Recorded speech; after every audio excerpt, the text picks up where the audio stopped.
Welcome to the Battlefield Show. I'm your host, Sage Goodwin, and as always, I'm joined by Sammy Boy. How are you doing today? I'm doing well, man. Lots to talk about today. Very, very excited for this one. Same here. We've got some huge news that we're going to be covering today on the future for the Battlefield franchise. So let's hop in and get started. This podcast is a production of Uplink Media Group. Uplink is a podcast network dedicated to highlighting the love and experience of gaming and pop culture. Check out our other show, Star Wars Uplink, and our YouTube channels for even deeper dives into Battlefield, Star Wars, and more. YouTube.com/Uplink Podcast and StarWarsUplink.com. Dude, I don't know who is at EA, DICE, and people in charge of putting on all this news for us, but my goodness, they are perfectly timed. Thank you, whoever you are who makes the decision to delay this news right before the Battlefield show gets recorded. Thank you. Thank you for doing the due diligence, looking out for Sammy and I as we do this podcast. It's been pretty lucky the last month or so. I feel like we've timed a few in a row. There was a time there when it was the opposite at the start, like before the game was out, and we kept, every time there was news, we were like, oh my god, we just recorded yesterday. And then the Battlefield gods have shined down upon us in the last month, because I swear every time I wake up for me it's Friday when we record, I have a message from you just being like, this was the perfect time to record. So good.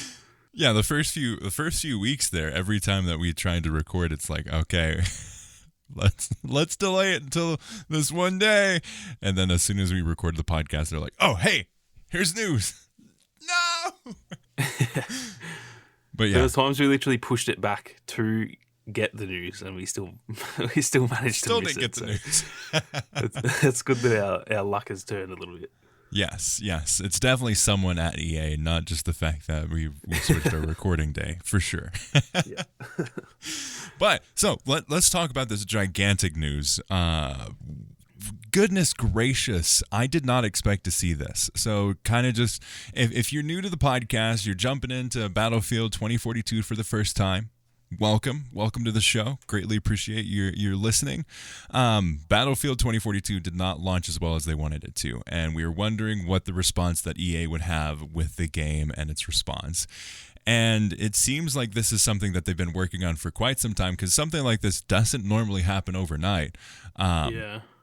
But Vince Zampella, who is just a legend in the gaming community, at least in the EA space, one of the co-founders of Respawn, part of Ripple Effect and their rebrand, and managing so many things. I did a video today, and I was like, basically everything this dude touches turns to gold. So hopefully it works the same way for Battlefield.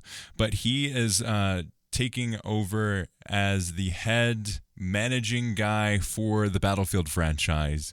Not really taking over from anyone in specific, but is the new go-to guy for Battlefield. And then the general manager for DICE is leaving DICE and EA to pursue something that was not announced.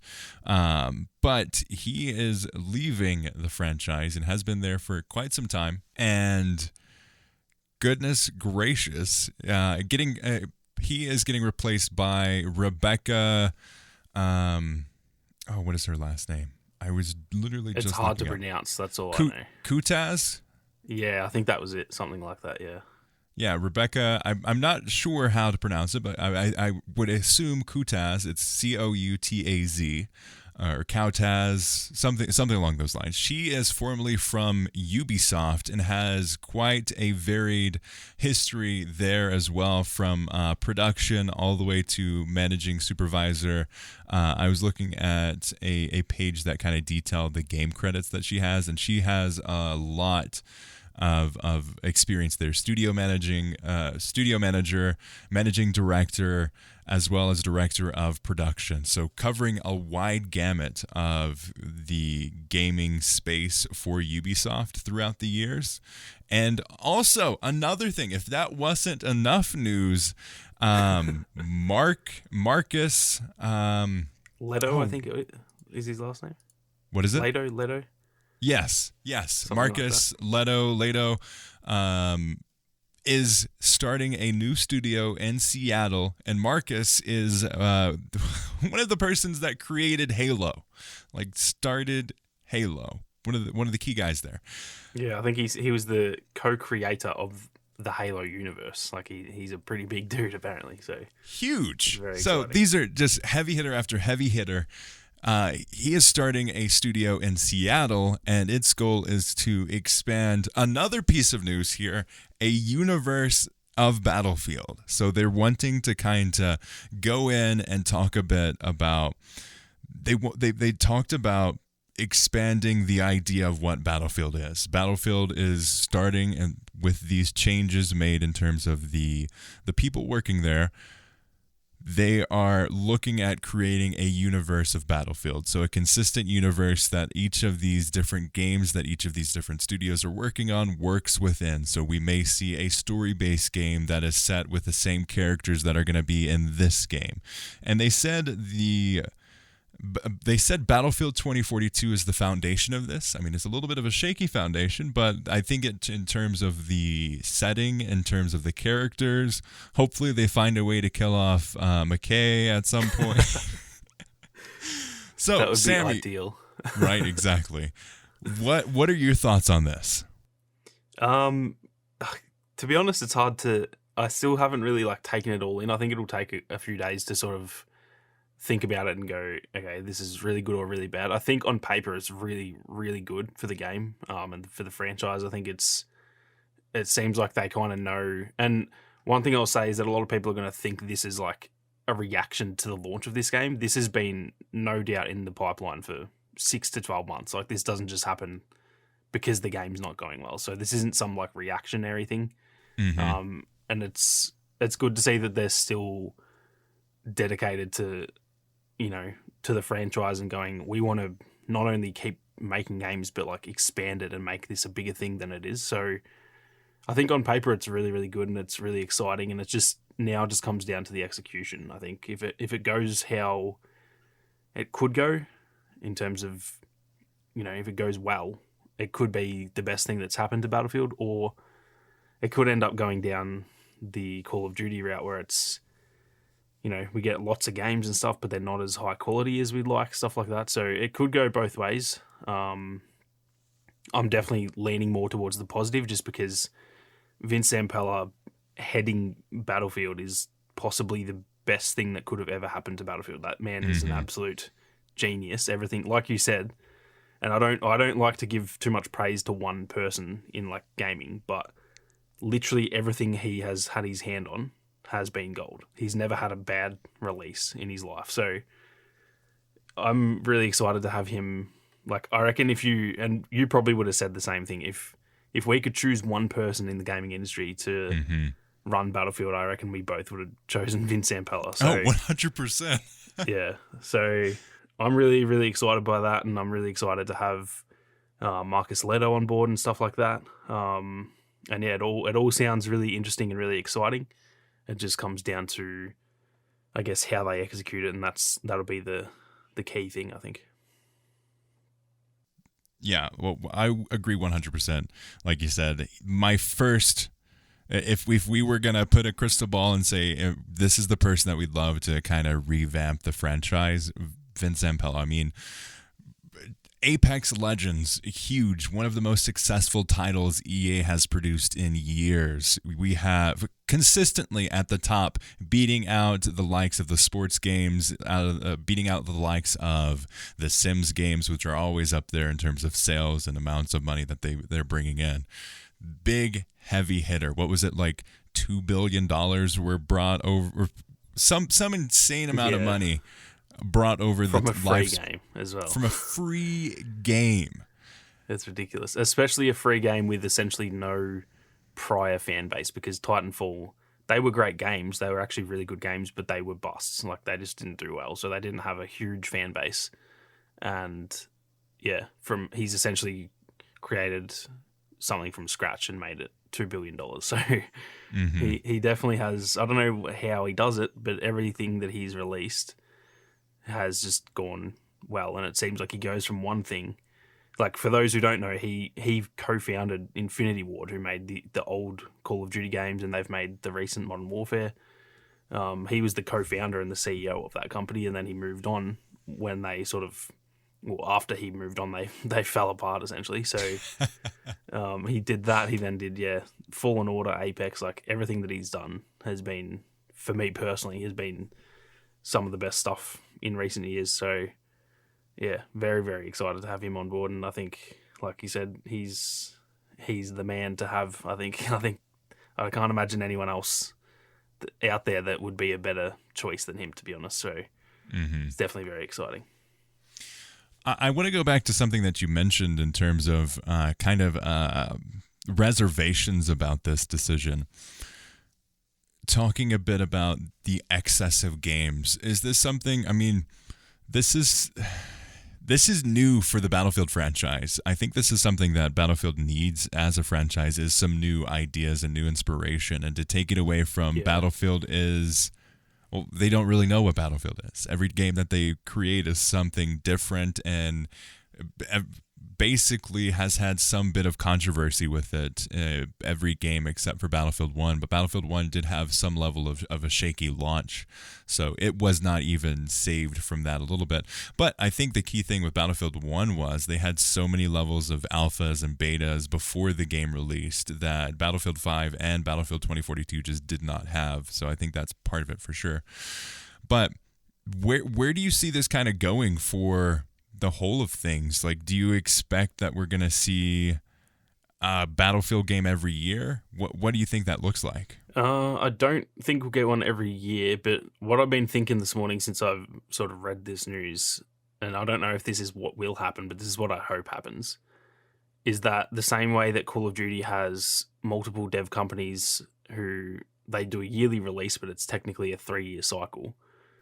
I would love for Battlefield to do a 4-year cycle so that we get a longer time to develop the games and make sure that they're not having this issue that 2042 has, where it's a really good game, but it's just not ready yet.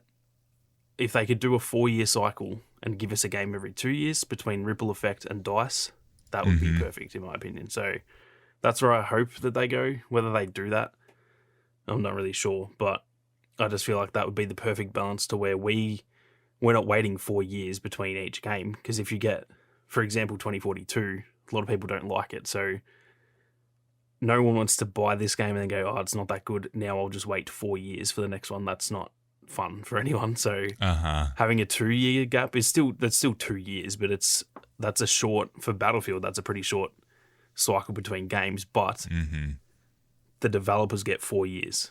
And that, I think, is what they need. And I think that's a win for everyone. It's a win for the developers. They get more time to, make the concepts better and make sure that everything that they're launching is not only, they've had more time to think about what they're doing, but also more time to actually create the game. And then us as fans, we're getting, instead of every 3 years, how it sort of is at the moment, we're getting one every 2 years at no risk of a lower quality. So that would be the ideal situation for me. But yeah, whether they do that or, there's they've mentioned the new company in Seattle. So whether that plays into it, maybe they do a yearly release between a 3-year cycle. Like, that could be possible. I'm not sure I want that. It doesn't work with Call of Duty, in my opinion. It did for a while, but it just doesn't anymore. And yeah, this game had a 3-year cycle. Granted, it was during a pandemic, so give them some leniency there, but I do think that the scale that the game is these days, they need to take longer to create the game, and I think that would just make a better product. And like I said, if we're not losing out because it's not like we have to wait longer, I think that's the best of both worlds. So hopefully they go down that path, but yeah, whether they do, I have no idea. I'm very interested to see how this all plays out. Yeah, I think so. There's so many different ways. Like, they could have one studio working on a smaller scale game, one studio working on a story mode game, and then one studio working on the larger scale game. But like, kind of to your point, like, they had 3 years to work on this game. Again, it was through a pandemic, but they had 5 studios. Ripple Effect were working on Portal. What DICE was working on was All Out Warfare, which are 2 modes, Hazard Zone, and then the maps and the content there, which is 7 maps and 22 weapons and 10 specialists. So like if you just look at it from a papers number, it's like, okay, let's give you guys as much time as you need to get this game going where it needs to go. But we also have, so you're not completely dependent on EA's stupid strategy of we have to have a game in release window for the holidays. Maybe it's like, hey, okay, DICE, you need some extra time. You need 2 more years. So we're going to delay the game a little bit. Internally, it's going to be 2 years, but kind of visually for everybody else, because we caught it so early, it's going to be delayed from a year from what we expected. But hey, Ripple Effect, you guys are doing good. Your game looks to be pretty good, so we're going to slot you into this release window. And Seattle, you guys are working on your story in the world, so hey, keep on going on what you're doing, and then we'll see you in 2026 or whatever. That could possibly be something. I hope that gives the teams more flexibility, because I think that's ultimately what they need in terms of allowing the team to delay it more than a month. Because as we've seen, like it needed a lot more time than that, and it needed a lot more back and forth between the developers and the community and what people expect to see. Hopefully during this switch up, we also see a free-to-play. Maybe the new studio is going to be a free-to-play experience where they tell that story kind of like Apex does. Or if Ripple Effect is like, hey, we've got that experience that we've got some of the team from Respawn. We've got some of that culture and that DNA from Respawn. Let's put some of that into a new experience. Maybe we get like a free-to-play battle royale that also has a paid element, which is Portal. That could be huge. Yeah, that's my hope for. They sort of mentioned that Ripple Effect are working on something new for 2042, which that in itself is exciting, because we kind of all thought that they were like done. They said that there's a year of content, but they didn't say like we're going to continue working. They just said that all they said was we're working on, like they're moving on to something else. So I just took that as like, oh, they're going to make their own game or something. Yeah, same here. It seemed like they were just hopping off the face of the planet. See you guys. Yeah, pretty much. So firstly, it's exciting that they're still going to be involved, because Portal is essentially the best part of 2042, and they do know what they're doing. I think they're probably more competent than DICE at this point. I think, just because I don't know, they've always had that.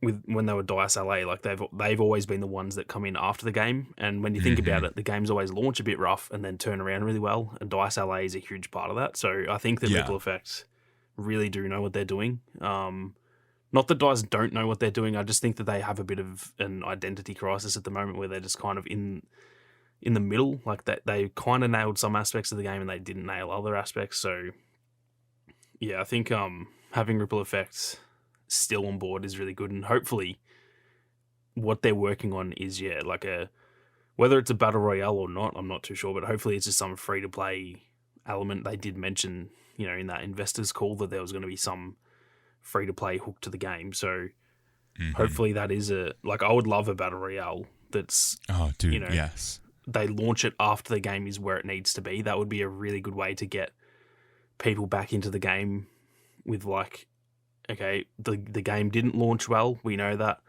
but we've fixed it, and now you can try it for free, play the Battle Royale, see if you like it, and that will hopefully sort of reinvigorate the game a bit. So something like that would be good. Hopefully, yeah, I just really want them to have a free-to-play element scheduled for, some point in the future, because I know that this game will get to where it needs to be. That it's already, like, yesterday's patch has already fixed so many things. Like, there's still a lot of work to be done, but the game underneath all those issues is really, really good. And I just think that a lot of people are jumping off the game already, and rightly so. It's in a rough spot, but having something free down the line that people can go, okay, I've heard this game's a little bit better now, let me try it out for free. If you have to pay for the game, no one's going to do that. So yeah, hopefully what they're working on is free to play. But yeah, we're going to have to wait and see. It's going to be very interesting to see. I think that whole thing with Ripple Effect is probably the most intriguing part for me, to be honest. Yeah, I mean, Ripple Effect as a whole, like, they have done such a fantastic job with bringing so much authenticity to the franchise with experiences like, I mean, Portal is incredible, offering such a great look at past Battlefield games. Like, they clearly understand the history of Battlefield. Like, probably some of the best, honestly. At this point, it seems like they understand Battlefield more than DICE does currently, looking at what they offered. Because we have Portal, which is, I mean, the best part of Battlefield 2042 in terms of innovation, in terms of, like, yeah, you're bringing back old stuff, but, like, the amount of creativity and the amount of options and the amount of freedom that they have given the players to bring these experiences into the game, like, that's something that never would have happened without an outside team coming into Battlefield 2042.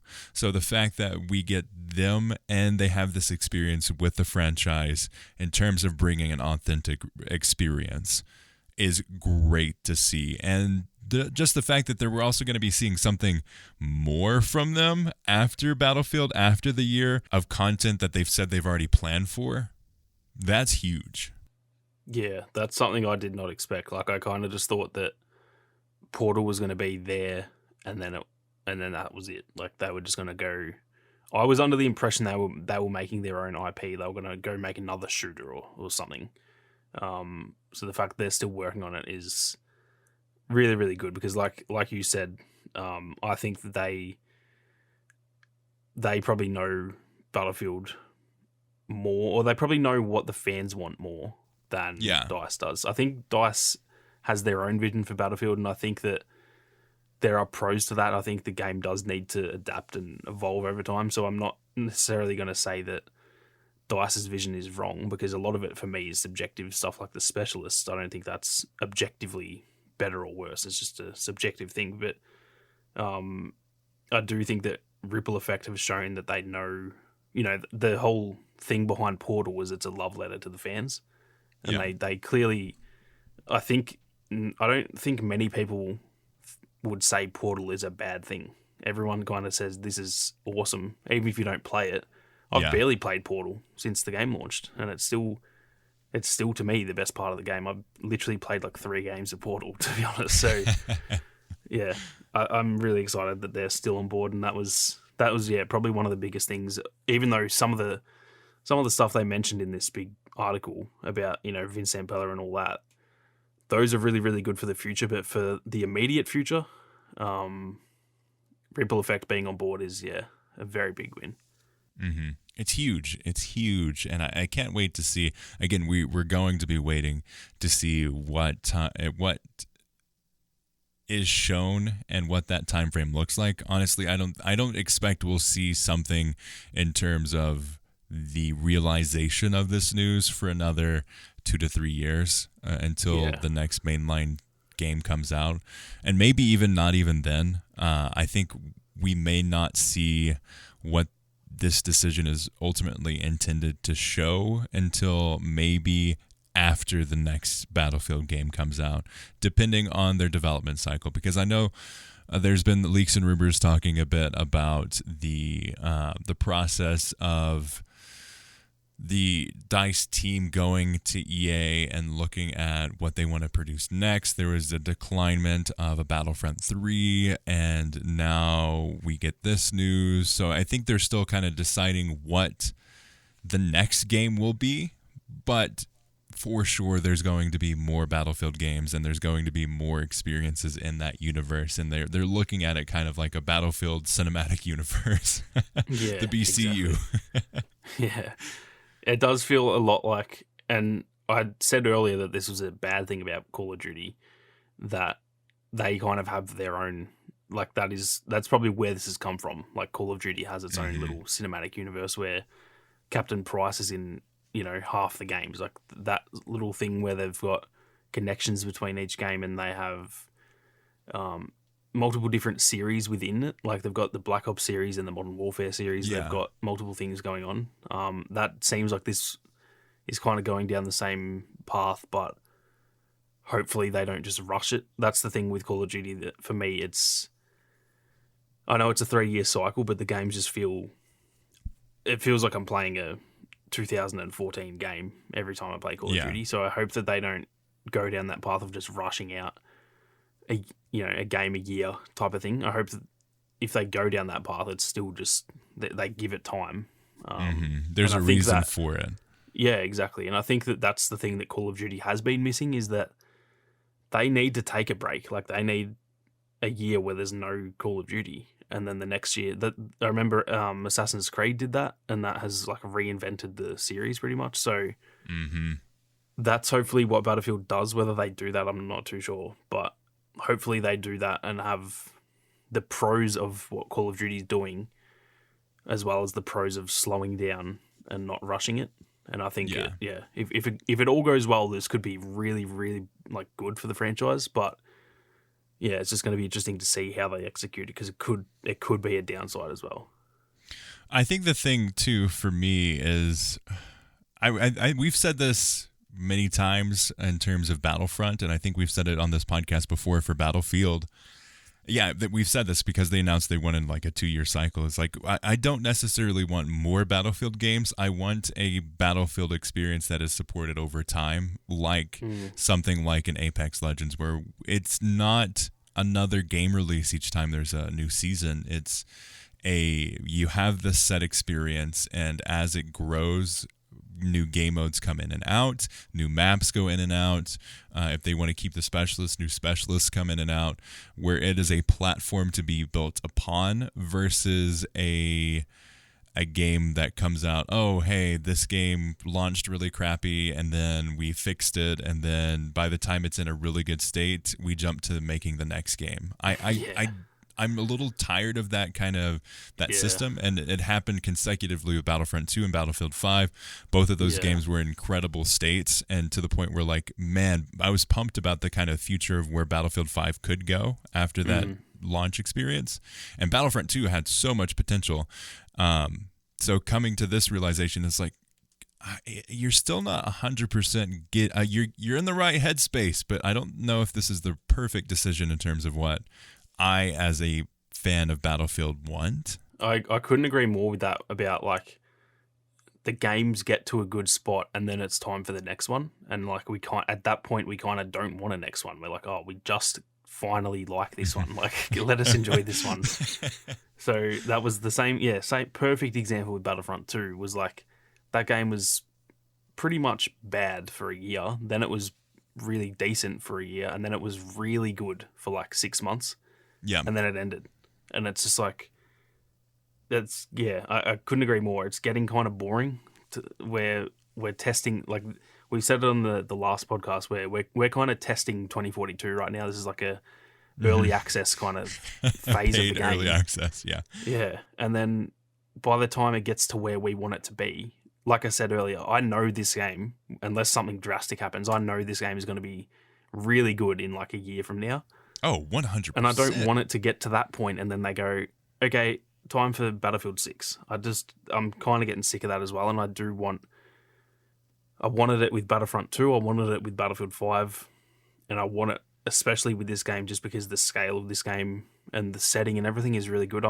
There's certain elements I'm not a bigger fan. Like the specialists and stuff, I'm just not the biggest fan of that. I don't hate it, but I don't love it. But this game has the foundation that this could be a 5-year long The setting game. Is in and of itself in such a good place. It's what most people want. The weapons, they have a little bit of flexibility in terms of what they can offer. Most of the things feel really good. The setting is what most people wanted in terms of a return to kind of the Battlefield 4 experience where it was near future. I think the setting is there in such a good spot. It's just the execution. And I think, I know people have been kind of poking fun at it, but they said that the Battlefield 2042 is the foundation of this next decision. It's like, is that really a good idea? I don't think they're looking at it in terms of the state the game is in. I think they're looking at it in terms of the world, because the world that they've built is so detail rich. It's so story driven. It's something like, we may not have a campaign, but there is a lot of story around this game. Yeah. outside of the game, so hopefully it gets put in a little bit more. I saw a meme that was like Battlefield story arc, and it was like super depressing, and it was like the characters in the game, and it was like a rainbows and a unicorns. Like this is a great time to be alive. Yeah, that's the thing about this setting that I think is the only downside, is that they kind of sold it as one thing and it's not really that in game. Hopefully that's something that can be fixed. Like I think the thing that I'm sort of hopeful for is that once the gameplay gets to where it needs to be, where there's not, there'll always be bugs and imbalances, but once 95% of those issues are gone, then I want them to hopefully address our concerns about the story and go, okay, we hear you don't want the voice lines at the end, turn them off or whatever. Like they need to try and, if this is going to be the foundation for the future, they do need to try and address a lot of those issues that aren't really gameplay related stuff, but people still really dislike, because it's hard to fall in love with a game if there's cringy voice lines at the end, and it's such a small part of the game. Like I don't like it, but I'm not also going to cry about it. But if this is going to be the foundation, I think they do need to make the game and the story, you need to have some attachment to that, otherwise it won't work. So hopefully that's the type of thing they fix eventually. Let's just say like Boris is almost to death in one of, let's just say Ripple Effect is working on a free-to-play game that is very story-driven, and they have like this arc with Boris, and he's trying to save some children from a burning building and is brutally injured through that, and someone else comes and helps him. You can't have that on one hand where it's an emotionally hard and impactful moment in this one game, and then you hop into Battlefield 2042 and he's like, oh yes, time to murder people. Doesn't fit. That's my issue with it too, because the original setting and the story and stuff was all really, really exciting to me, and I love the setting of the war. Like I actually really like the idea of the no-pats and all that. But then in game it's like, you have, like, I don't know, I see Maria Falk as someone who's like this humble medic that just wants to help people, but then at the end of the game she's bragging about how many people she just killed, and it's like, what am I, like, what is this? What are we doing here? So if they can address that type of stuff, and I'm okay with them having that end screen and stuff, because that, to me, that's a little bit out of the world. That's not really like real in the story, I guess you would say, but I want the voice lines and stuff to match what they're trying to make this game be. So yeah, hopefully that's the type of stuff they can fix, and I'm not sure if they will, but even if they just turn off or allow you to turn off voice lines, they can keep it in the game but have an option to turn it off or something like that. That's fine. But yeah, it's gonna be interesting to see, because if they want this to be the foundation of like Battlefield moving forward in terms of the setting and all that, I'm fine with that, because I really like the setting. But you got to make people have a connection to it, and right now it's pretty hard to be connected. Like, we just hate McKay, for example. It's pretty hard to care about McKay if they do some story element, because he's just annoying.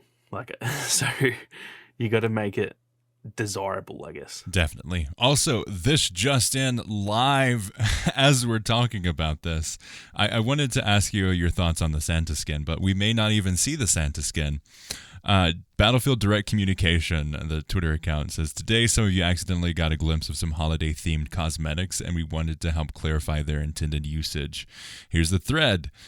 Development for live service requires to work months in advance and enables us to have options when we reach key moments in our first year. Today we have other priorities, and so whilst we have the skins, we presently have no plans to utilize all of them this holiday.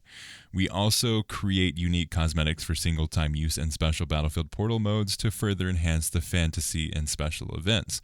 Throughout our live service, you may occasionally encounter these modes locked cosmetics, which don't impact the rest of the game. It provides all of us working at Battlefield with exciting new opportunities that let us explore with more creative freedom than before.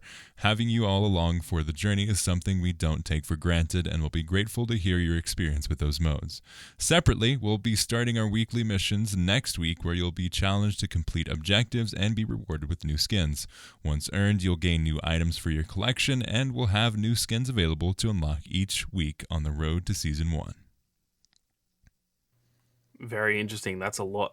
That I got the notification just before, and I haven't read it yet. And that was posted 5 minutes ago. Who are you, EA person?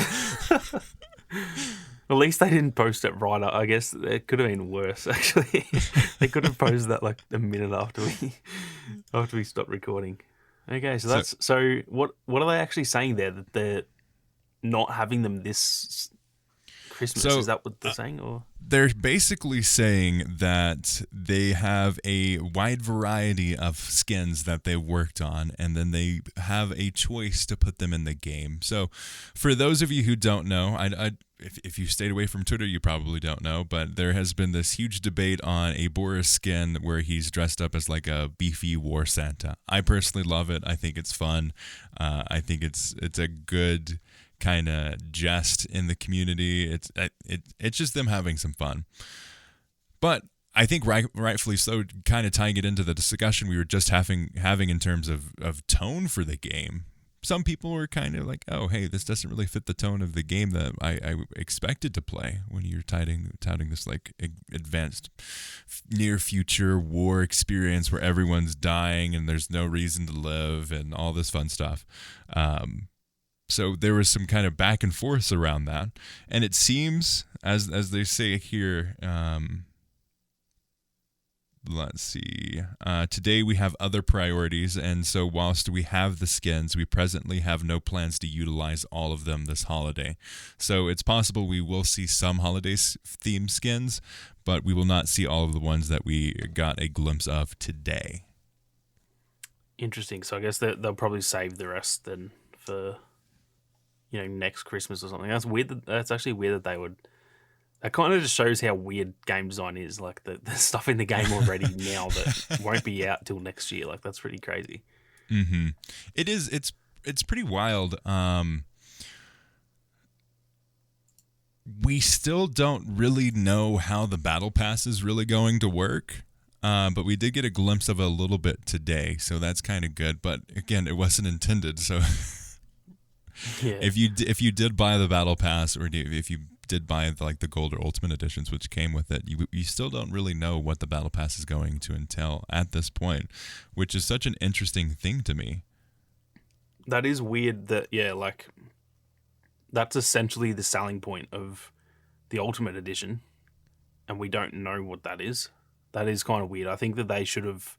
I'm not that fast because I don't know. The battle pass is always just fun to me. Some of them suck, some of them are good. It doesn't really bother me that much, but it is weird that like they should at least give a little bit of news on what that could be. I don't need to know every single skin that's going to be in it and stuff, but just like, just mention it maybe. Like that is the selling point of those ultimate editions and stuff. So yeah, that is weird now that you say that. I hadn't really thought about that, but yeah. They've mentioned it and like said that it will be early next year and stuff, but I would have thought we'd see some sort of like roadmap or something like that. It's like, hey, this is the first season and this is a look at some of the things that you may be able to look at. We have a development path for this many skins for weapons, or we will have skins for weapons, or there will be skins. Yeah. Kind of talking a bit about updates and stuff. What are your thoughts on update number 3? We had an update for the game that launched today / yesterday if you're Australian, because they're fancy future people. Around the game that fixed, what was it, like 150 different bugs? Yeah, there was a lot in it, and yeah, it's I haven't played enough to really know. What I will say is what I have played, it feels better than it did. The like the UI for when you're downed and there's medics around and stuff, that's like, to be fair, that should have been in the game at launch, but it wasn't, and now it's there. So I can't like cry about it. It's they've done a good thing. Those type of fixes, they all seem to be really good. I haven't had the loadout bug yet. I've only played about an hour, so it's hard to properly say. But yeah, I think so far the update. I did hear there was like people having issues with their mouse where you just couldn't aim horizontally, which is not good, obviously. So that, yeah, I'm not sure if that's been like fixed. I know that they've said that there's like workarounds, so I think most people have had it fixed. But yeah, from what I can tell, the update feels pretty good so far. It does feel on the Series X like it's maybe made the performance a little bit worse, actually, though. Not much, but it just feels like I'm getting like 50 frames a second instead of 60, so it's like still interesting, playable. But to be fair, I was playing on Manifest, and that is like, I already have had some games on that prior, but there's noticeable. I think they've dropped the menu FPS to 30. So when you're on like the Exodus, when you're just like sort of in the menus, that's at 30 frames a second now, which makes it feel like the rest of the game's performing worse when I don't think it is. I think they've just done that to like reduce the power needed, because obviously who really cares if your menu isn't like 300 frames 200 per second. frames a second. Yeah, it doesn't really matter. So I think that happened, and I was like, oh, the frame rate's really bad. And then I played a game, and it's probably got in my head a little bit that like, oh, the performance isn't as good. But it was Manifest, so I don't really know. I'll have to, play. I'll probably play a few hours today and see how it goes. But yeah, from everything I've seen, the update seems like it's gone relatively smoothly, which is good. That's all we can hope for, is that, especially with a patch that big. I actually said to some of the devs that I kind of wish they wouldn't do patches that have so many fixes, because I feel like you're risking breaking more things than you're fixing. I'd rather them actually just do a weekly update that's like half the size, rather than this and then a couple weeks from now they do another one. Like, I'd rather them actually play it safe, because I don't want them to make anything worse than it currently is. So it seems like it's gone well. Can't complain. But yeah, I hope that all the updates in the future are kind of in that same vein, where it's not making things worse, because I know I just have Vietnam flashbacks to Battlefront 2 where like they'd fix one thing and break 10 at a time. And it was just, I don't want that to ever happen again, to be honest. I think that's a really good point too, of kind of more frequent, smaller updates, so they can kind of get an idea of what gets broken when it's sent out to millions of players. Because like you said, if they change one thing, it's going to change. we saw in Battlefront 2, when they implemented the AI, there was a bug where the AI couldn't play as the heroes like they should have, and it was because the AI bots couldn't spend the tokens that they earned in the game. Yeah, I think when you have so many things that you implement, like you said, if something breaks, when you've got 150 fixes, you're now thinking, which of those 150 broke the other thing? Whereas if you've only got 50, then at least it's cutting down. There's still a lot of things to go through, but it's cutting down your worries by a third. So it seems like it's worked. I'm not going to complain about them doing it that way. If it works, it works. Then give me 500 fixes if they can do it that way. But I'm kind of just want them to play things safe. They don't need more drama right now, and I was kind of worried that this update would end up breaking a heap of things, and then people would just be like, "Nah, this game just isn't it." Battlefield 2077. Kind of on thin ice. Yeah. So yeah, they're kind of on thin ice with the community, and I want them to make progress, but safely, not make a heap of progress but something else up at the same time. So we'll see how that goes. But yeah, I guess to be fair, the updates so far haven't broken anything. I don't think that either of the updates have made anything worse. So it seems like maybe they've fixed that issue that they were having in some of their previous games. So yeah, I guess we'll see how it goes. Mm-hmm. I am so happy that we've gotten the changes that we've gotten in that update.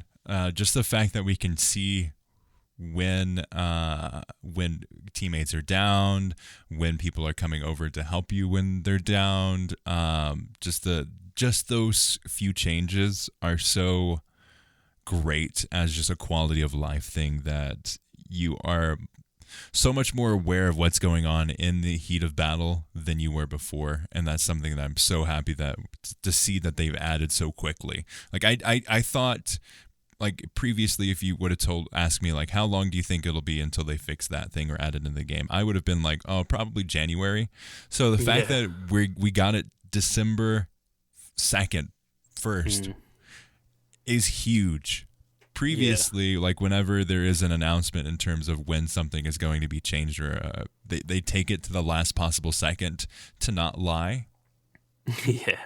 And now we have it so quickly. Like, I hope that this is a precedent that will continue to be in this game, because it's fantastic to see how quickly they were able to get this many fixes. It's great. Yeah. It's one thing that I've been really happy about with DICE, that say what you will about the state of the game, we all know it's not in a good state, but all we can ask for at this point, like it's in that state, and we can't fix it without like updating the game. So all we can ask for is for them to update the game, and the fact we've had 3 patches already, with this one having 150 changes. Yeah, it's they're on the right track, and I just hope that they keep that up, and I hope that I saw Kevin Johnson like tweeted out, it was kind of like a subtle dig at the community, and rightly so on his part. He said, we said early December, and this is early December. Like, he was kind of saying, when it almost felt like he was saying we're not in that mindset anymore, where we're saying it'll be early December, and it's December 15th at 11:59 p.m. Yeah. So I just hope that they stick to that and make that a big part of their identity, that things are going to be broken, but we're going to fix them. And as long as we know that as a community, I think people will be a bit more accepting. If things aren't going to get fixed for 3 months, well, then I'm going to go play Halo, because I'm not sitting around waiting for the game to get fixed. So the fact that they're doing it really quickly, it's really exciting, and it's something that we haven't really seen in DICE games in a long time, if ever, to be honest. So it's they're on the right path, and I just hope that they keep it up, really. Yeah, I agree. And like you said, there's so many great options of whatever. Name a game that you like, or a genre that you like, and there's probably a new version or a game that's out that's going to fulfill it. So there's such a need for this game to quickly get adjusted. I mean, it should have launched in a state that was playable, because first impressions are so important. You may have been able to get away with a buggy launch when Battlefield 4 came out, and ultimately get to a place where it turns around, but that is not 2021. 2021, people are so much quicker to write off a game entirely, and never go back to it. Just look, you still talk to a random person about Battlefront that has heard are somewhat nerdy, and they know that this game is pay to win. Yeah, I still get it so much. Like, I still get comments still to this day. I had a comment the other day, actually, on the main channel, someone watching one of my like how to level up fast videos, and they said, like, they literally were asking, like, is there still stuff that's pay to win? If there is, I don't want to bother leveling up. And I was like, mate, gee, like, it's crazy how much of a first impression really does matter. That 4 years on, people are still, and it was never even in the game. It was just announced. It never actually happened, and that still is a big issue. So you're spot on there that it's we're in a time when people just don't have the patience anymore, which partly is probably our fault, to be honest. But people just don't have patience anymore, and it's just like, I want this now, and if it's not good now, I'm not getting it. And that's kind of like how a lot of people operate. And as much as that is, I think that's a pretty mentality to have, but that's how it is, and they need to adapt to that. It's not for us to fix. That's just how the world is these days. So that's adapt their to job overcome, to adapt to it. Don't and go to the wayside. Pretty much. I don't know where these numbers have come from, because he didn't mention them, but Tom Henderson said that Battlefield 2042 player base has dropped 70% since launch, in addition to the stock also dropping 18% since early access. So it's indicative of people's lack of patience. Is that how you put it? Which is true. Our attention is lessening, our interest in things, because we have so many choices to choose from, that if something doesn't launch very well and you get burned by a company, most people won't come back to it. So it's better to launch and put in the effort than just trying to get into a quick cash grab and hit those quarterly earnings to get a game out when it needs to get out. So yeah, and that's the thing with like Halo is that, and this is why I'm really excited about what they announced today, is that hopefully this makes the future, like you were saying, where if something needs a delay, they can actually give it a year. Look at Halo. That if that launched when it was meant to launch, I think that game would be a complete bust and would already be dead. Like I think it would have died. Yeah. And the fact that it took an extra year and has launched the way that it has, a lot of people who are playing it now wouldn't have been playing it. And I think that that's the great thing about, or hopefully the great thing about what they've announced today, is that they can afford to do that. And it's not going to be it has to be out every 3 years now. Hopefully they can actually afford to be like, okay, this was meant to be a 3-year dev cycle, but let's push this one back an extra year because there are other games in the Battlefield universe that are coming out. People can wait an extra year, but this game will be worth it.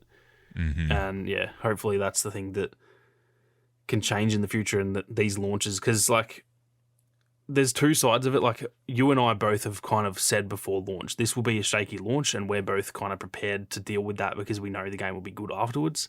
Yeah. But a lot of people aren't like that, and that's fair enough. If you don't want to put up with a game for a year, then I don't blame you. So they really do need to get past the shaky launch, because some of us are forgiving and some of us will go, yeah, whatever, this is just going to happen. Some of us won't do that, and they really do need to change that, because it's becoming a habit at this point that every Battlefield game, if not every DICE game, to be completely honest, they're just launching terribly, and that's not a good thing for your business. So hopefully that's what the big changes that they announced, hopefully that's something that can change moving forward.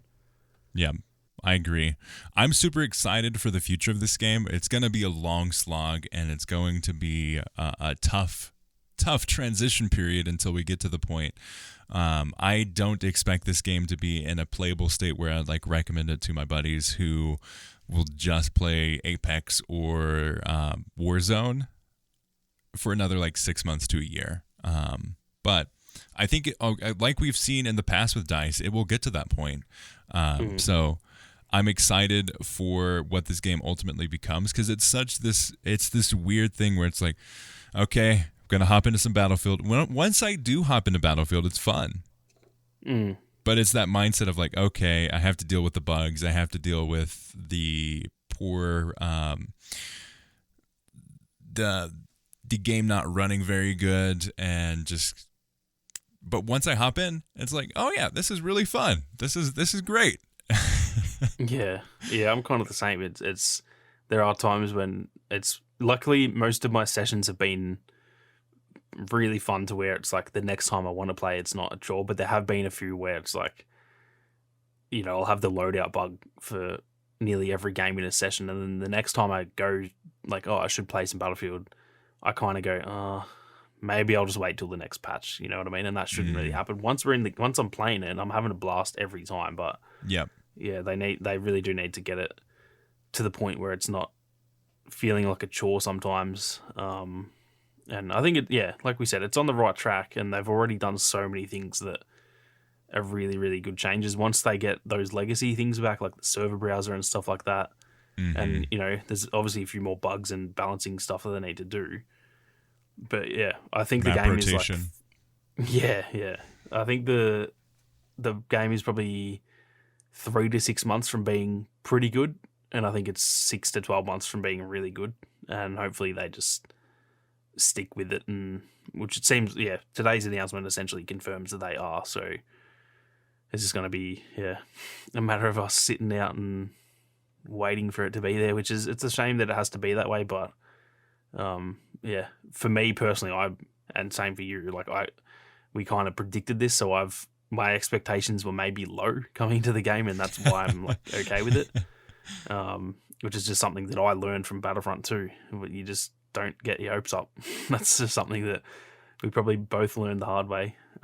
Which is it's a sad thing that we have to be that way, but in a situation like this, it's worked. So, I'm very interested to see how the future of the game goes, and I just hope that they can. I really hope for DICE's sake they can redeem themselves with this game. I just hope that it just sucks seeing the Battlefield community so divided like this. It's so like boring. Like I don't want to go on Twitter and just see some people complaining about the other people and vice versa. It's just so boring, and I just want the game, probably more so than just for the game to be good. I want the game to be good so that the community is happy again, because how it was in the Battlefield 4 days once that game was fixed, like everyone just loved it. There wasn't really that much hate at all, and it was just fun. And even though the game for me is fun, the community kind of isn't fun at the moment, and that's a huge part of it for me. That's why I do YouTube, because it's fun with the community. So that's the main draw too, is the community brought together, so you can have an experience that you say, hey, let's hop on, and everyone hops on. You have a fun time. You team together as you level up your weapons, as you get better. And right now it's such a toxic place to be that it's like, okay, I'm again, like you, I'm just really hopeful and ready for it to get to the point where the game is in a good spot, and we can all be like, oh, hey, adjust this weapon's rate of fire, instead of like, oh, this game is not launching right now, and I can't tell what's going on, and I keep on getting killed by this thing, and I keep on not being able to tell who's my teammate, who's not. Like, it needs to get to the point where like we're complaining about things that are not game breaking. Yeah, exactly. And I think that it will get there. It's just a matter of how long. Hopefully it's not too long, but we'll just have to wait and see, I guess. Exactly. With anything though, like the future of the Battlefield franchise looks great, and it's good to see that they're doubling down and investing into it. And they are committed to supporting this game, so it seems, and that they're committed to the future of the franchise, because we were all like, will we actually get any more Battlefield games after this one if this doesn't go well? So I'm really looking forward to that.